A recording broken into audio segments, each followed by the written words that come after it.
Hello, my name is Melissa, and I grew up in a small suburban town, Pleasanton, California, but I grew up in a big family.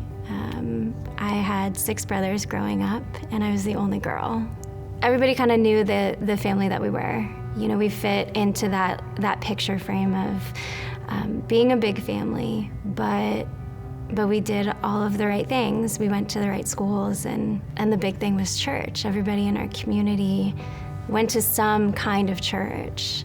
And that was just, you know, we fit really well into that idea, that picture frame. My parents divorced when I was about 6 years old, and then they both got remarried. All of a sudden, my mom lived in a different home, and I was living with my dad and my brothers. And with that, my mom and my stepdad, they had my younger half-brother. We were a blended family, but it was a broken home. And we were just in a lot of different pieces. I did everything I could to avoid being around my stepbrother. The first memories I have, it was about 8 or 9 years old. I knew immediately when the abuse started that it wasn't right. I mean, I just remember sitting there and being completely frozen.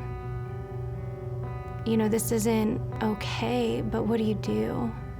I was terrified. I didn't know how to process it. Because it's not something you're supposed to experience. It's not something you're supposed to know how to process.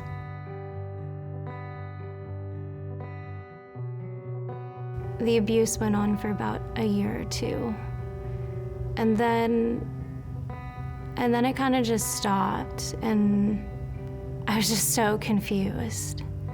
You know, my stepbrother, he was supposed to be somebody that I could trust, that was supposed to take care of me, had decided that this was okay.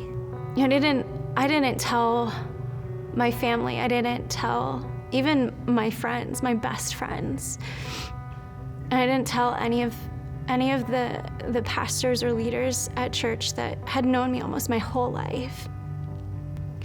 Because I just didn't know how to. I didn't know how to tell them that this was happening.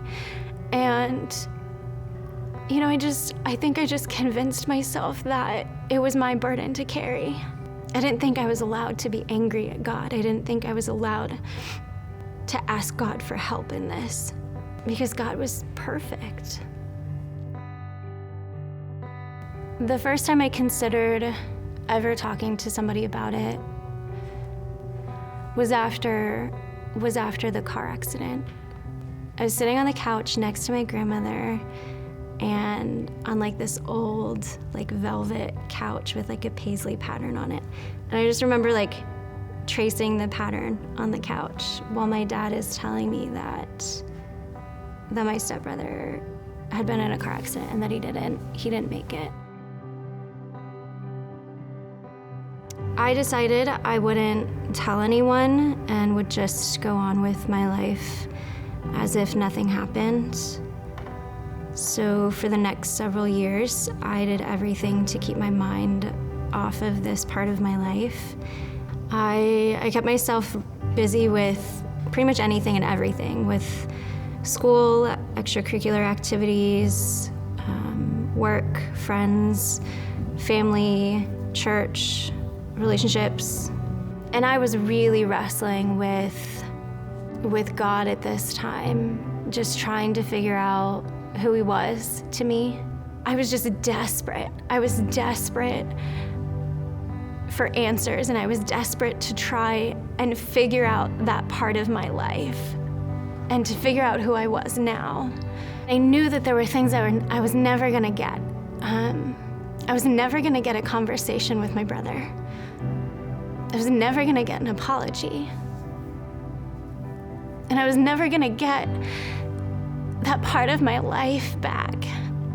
And so I held on to those as reasons to be angry, and I just asked God, I just need answers to this. I need answers. And so I think that's where it shifted. I started to just see more and more of God in the everyday moments. Even though I wasn't going to church, even though I wasn't there on a Sunday, God was still with me. And if he was for me in the everyday, then maybe he wasn't too perfect, maybe he wasn't too big. Maybe he did care, and maybe I am lovable, maybe I am enough. And that's what I needed. I didn't need a quick fix. I didn't need the Band-Aid to be ripped off and for someone to tell me that I was all better. I needed people to gently come alongside me. I needed God to remind me that not only was he with me now, but he was with me when I was that scared little girl. You know, if I were to tell you 6 or 7 years ago that I would be here, a college graduate, working my master's, I'm an auntie to 3 cute, adorable children, you know, that I would have the people that I have in my life, and that I would have the faith that I have today, I honestly wouldn't have believed you, because I didn't have those things. I didn't have the hope, and I just didn't see my life getting any better. But with the people that God's placed in my life and just the love that he's shown me, it's reminded me that I was never really alone, and no matter what I have gone through or will go through, I never have to do life alone.